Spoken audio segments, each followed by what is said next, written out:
परम प्रेममय जुगपुरुषोत्तम श्री श्री ठाकुर अनुकूल चंद्रेर आतुल रांगाचरण जानाई आमार शतकोटी दंडवत प्रणाम। जय गुरु सकल इष्टप्राण दादा मायेरा, रात्रिबेला এই একটি জিনিস আপনারা গ্রহণ করুন, দেখবেন পেটের যত রকম সমস্যা, যত রকম গোলমাল সমস্ত কিছু দূর হয়ে যাবে। আপনার গ্ল্যামার খুলবে এবং সহজেই রাতের ঘুমটা কিন্তু ভালো হবে। অনেকের ঘুমের সমস্যা রয়েছে আর পেটের সমস্যা তো রয়েছেই বেশিরভাগ মানুষের বর্তমানে। তো এই দুটো কাজই কিন্তু একসাথে হবে এই একটি জিনিস খাওয়ার মধ্য দিয়ে। বর্তমানে শরীরটাকে সুস্থ রাখার জন্য আমাদেরকে কিন্তু বেশ কিছু কাজ করতেই হবে, না হলে শরীর সুস্থ থাকবে না। পরম দয়াল যুগপুরুষোত্তম শ্রী শ্রী ঠাকুর অনুকূল চন্দ্র আমাদেরকে শরীর সুস্থ রাখার কথা কিন্তু বারবার করে বলেছেন। তিনি বলেছেন শরীর বিধানকে দেবতার মন্দির জ্ঞানে পূজা করতে হয়। আমাদের শরীরকে দেবতার মন্দির হিসেবে গড়ে তুলতে হয়, তার জন্য শরীরকে সুস্থ রাখতে হবে এবং পবিত্র রাখতে হবে। তাই তিনি আমাদেরকে স্বাস্থ্য সদাচার নীতি মেনে চলার কথা বলেছেন। এই স্বাস্থ্য সদাচার নীতি আমরা অনেকেই মানি অল্প স্বল্প, কিন্তু পুরোপুরি ভাবে হয়তো অনেকে মানতে পারি না। তো তাদের উদ্দেশ্যে পরম দয়াল যুগপুরুষোত্তম শ্রী শ্রী ঠাকুর অনুকূল চন্দ্র সাবধান করে দিয়ে বলেছেন যে স্বাস্থ্য সদাচার নীতিটা যথাযথভাবে পরিপালন করলে তবেই কিন্তু তুমি প্রকৃত রূপে ঠাকুরের মানুষ হয়ে উঠতে পারবে। আর তাতে করেই কিন্তু আমাদের শরীরে রোগ সহজে প্রবেশ করতে পারবে না। এই যে আমরা এত রোগী, এই যে পেটের সমস্যায় ভুগছি, এই যে ঠান্ডা লাগা, বাতের সমস্যা, রাতে ঘুম হচ্ছে না, এই সমস্ত কিছুর বিধান তিনি আমাদেরকে দিয়েছেন। আমরা সেগুলো মেনে চলি না বলে আজকে আমাদের এই দুর্দশা। পরম দয়াল যুগপুরুষোত্তম শ্রী শ্রী ঠাকুর অনুকূল চন্দ্র যাতে করে কোনো মারণ ব্যাধি আমাদের শরীরে প্রবেশ করতে না পারে তার জন্য বিধান দিয়েছেন। কারোর এটো যেন না খাই, আমরা কারোর এটো খাবো না, সে অতি প্রিয়জন হোক না কেন, আমরা এটো খাবো না। আমরা একসাথে এক থালায় বসে যে খাবারটা খাই, হ্যাঁ সেটা হয়তো অনেকে বলেন যে একটা হৃদ্রতা বাড়ে, কিন্তু আমাদের যদি প্রকৃত পক্ষে প্রত্যেককে আমরা ভালোবাসি, ধরুন আমাদের স্ত্রী পুত্র সন্তানাদি প্রত্যেককে ভালোবাসি, তো তাদের শরীরের মধ্যে কি রোগ আছে আমরা কিন্তু কেউই জানি না। তো একে অপরকে যদি ভালোবাসি তাহলে আমার শরীরের রোগ নিশ্চয়ই আমি আমার সন্তানদের মধ্যে চারিত করতে চাইব না। তো এই কথাটা মাথায় রেখে আমরা কিন্তু এঁটো খাবারটা যতটা পারবো অ্যাভয়েড করার চেষ্টা করব। তিনি বলেছেন হাত মুখ ভালো করে ধুয়ে খাবার গ্রহণ করার কথা। শৌচ করার পর বাথরুমে গেলে হাত মুখ ভালো করে ধুইতে হবে, আঙুল দিলে হাত মুখ ধোয়ার কথা তিনি বলেছেন। এছাড়া কোনো কিছু ধরেছেন, আপনি টাকা ধরেছেন বা কোনো কিছু ধরেছেন, আপনার মোবাইলটাও কিন্তু সেফ নয়। মোবাইলটাতে অনেক জীবাণু রয়েছে, কেননা বিভিন্ন রকম ভাবে মানে যখন তখন ওই মোবাইলটা আপনি ব্যবহার করছেন। তো খাবার আগে হাতটাকে ভালো করে ধুয়ে তবেই কিন্তু খাবার গ্রহণ করবেন। এছাড়া অন্যের বিছানা কাপড় ব্যবহার করার নিষেধ করেছেন তিনি। অন্যের কাপড়, গামছা, বিছানা, বালিশ, তোষক কোনোটাই ব্যবহার করা উচিত নয়। এগুলো আমাদেরকে মানতে হবে, না হলে আমরা কখনোই মানে শরীরকে সুস্থ রাখতে পারবো না। অন্যের চুমুক দিয়া কোনো জিনিস, ধরুন কেউ জল খেয়েছে, সেই জলটা আপনি খাচ্ছেন, এটাও মানে মুখ দিয়ে কেউ জল খেয়েছেন, সেটাও আপনারা অ্যাভয়েড করার চেষ্টা করুন, নিজের জন্য এবং অপরের জন্য, প্রত্যেকের মঙ্গলের জন্য তিনি এই বিধানগুলো কিন্তু দিয়েছেন। দেখবেন বেশিরভাগ সংক্রমিত রোগ এই এঁটো থেকেই কিন্তু আসে, তাই এর থেকে আপনাদের বিরত থাকতে হবে। এছাড়া ঠান্ডা লাগার যে সমস্যাগুলো আমাদের জীবনে ঘটে, আমাদের শরীরে আসে, ঠান্ডা লাগার সমস্যা, বাতের সমস্যা, তিনি নিত্য আমাদেরকে যোগ ব্যায়াম করার কথা বলেছেন। আমরা কজন সেটা করি? পরম দয়াল নিজে স্বয়ং যোগ ব্যায়াম করে আমাদেরকে শিক্ষা দিয়েছেন যে নিত্য যোগ ব্যায়াম করতে হয়। যোগ ব্যায়াম করলে শরীর বিধান ভালো থাকে, নিত্য নাম জপ করতে হয়। নাম জপ করলে শরীর ভালো থাকে, মন ভালো থাকে, মস্তিষ্ক ভালো থাকে, বুদ্ধি খোলে। এই নাম জপ আমরা কজন ঠিকভাবে পালন করছি? তিনি আমাদেরকে বলেছেন যে নিত্য থানকুনি পাতা সেবন করার কথা। এই থানকুনি পাতা খেলে ঠান্ডা লাগার সমস্যা থেকে, ব্রঙ্কাইটিস থেকে, পেটের যত রকম গোলমাল রয়েছে সেগুলো থেকে, এছাড়া আরো 110 রকমের টোটাল রোগ ছাড়া এই থানকুনি পাতা হজমের সমস্যা দূর করবে। তিনি আমাদেরকে গাঁধাল পাতা খাওয়ার কথা বলেছেন, গাঁধাল পাতা বেটে খাওয়ার কথা বলেছেন। এটা অনেকে অন্য ভাষা হয়তো এর নাম হয়তো অন্য আপনাদের কাছে, কিন্তু আমাদের এখানে গাঁধাল পাতা বলা হয়। তো এই পাতা পাতলা করে ঝোল খাওয়া বলুন বা হালকা করে ভর্তা বানিয়ে এটাকে আপনারা সেবন করলে পেটের সমস্যা দূর করতে পারবেন, গ্যাসের সমস্যা দূর হবে, পেট লিভার সমস্ত কিছু ভালো থাকবে। আমরা হয়তো খাই না।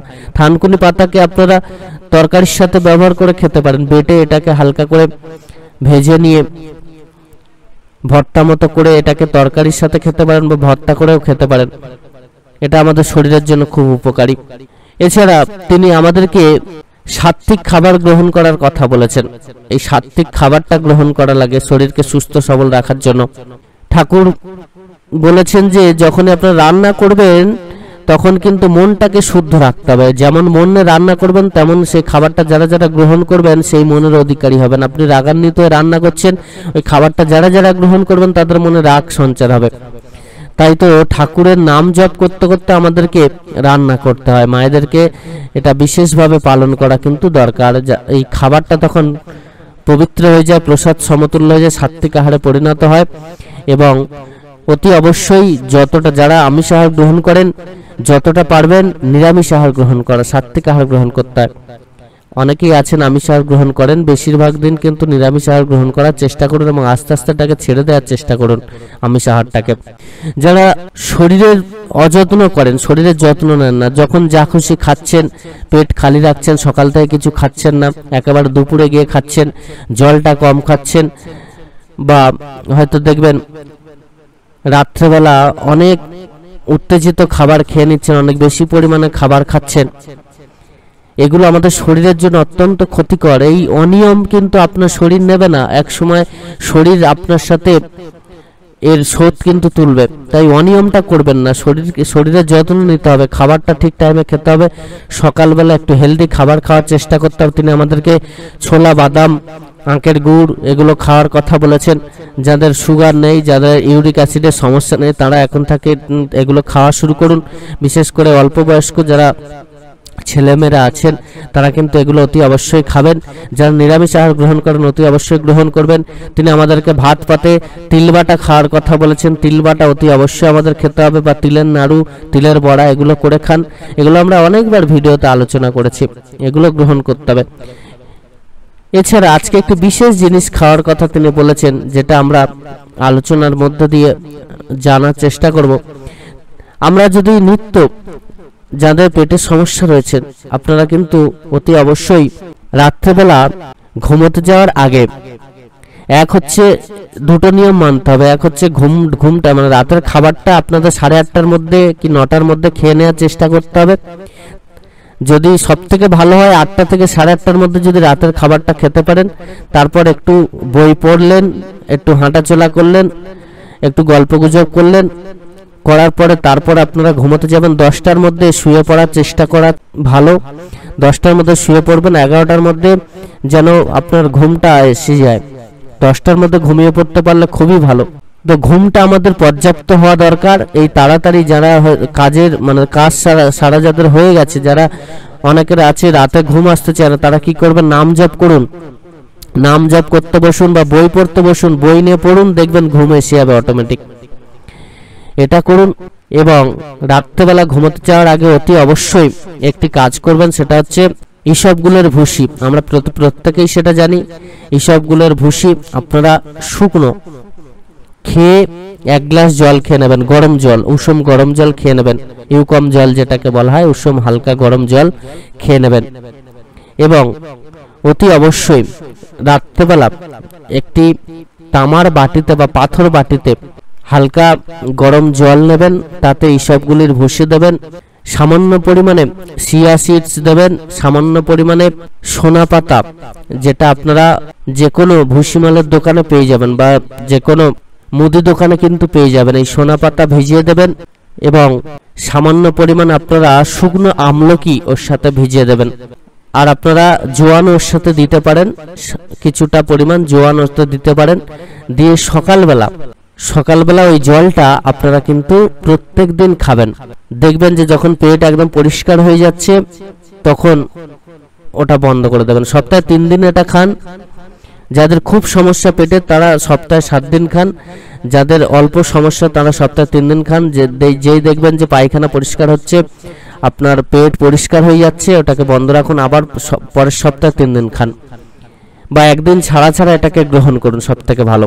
এছাড়া যাদের খুব ঘুমের সমস্যা, ঘুম কিছুতেই আসতে চায় না, তারা কি করবেন, রাত্রেবেলা 1 চামচ অশ্বগন্ধা পাউডার এবং উষুম গরম দুধ খেয়ে নেবেন, নিয়ে ঘুমাবেন। দেখবেন রাতের ঘুমটা কিন্তু ভালো হবে, শরীরে এনার্জি আসবে এবং সহজেই শরীরটা সুস্থ সবল থাকবে। সকল ইষ্টপ্রাণ দাদা মায়েরা প্রত্যেকে এই খাবারগুলো খাবেন। অতি অবশ্যই তুলসী পত্র, থানকুনি পাতা সকালবেলা করে, এছাড়া ব্রহ্মকপাটি শাক, এই জিনিসগুলো খাওয়ার চেষ্টা করুন। ব্রহ্মকপাটি শাক যদি ঘি দিয়ে ভেজে আপনারা খেতে পারেন, আপনার শরীরের জন্য খুবই ভালো। গাওয়া ঘি অতি অবশ্যই হতে হবে। এতে করে রাতের ঘুমের যাদের সমস্যা হচ্ছে সেই ঘুমটাও কিন্তু ভালো হবে এবং বহু রকম রোগ কিন্তু সারবে, বুদ্ধি খুলবে। সকলে এই নিয়মগুলো মানুন, এই খাবারগুলো খান। আমরা তো অনেক কিছুই খাই, কিন্তু যেগুলো খাবার কথা সেগুলো আর খাই না। এতে করে দেখবেন শরীর ভালো থাকবে, সুস্থ থাকবে, এবং শরীর ভালো থাকলে, সুস্থ থাকলে তবেই আপনি প্রকৃতরূপে সাধন ভজনটা ঠিকভাবে করতে পারবেন। সকলে খুব ভালো থাকুন। পরম দয়াল আপনাদের প্রত্যেকের মঙ্গল করুন। জয় গুরু বন্ধু পুরুষোত্তমম।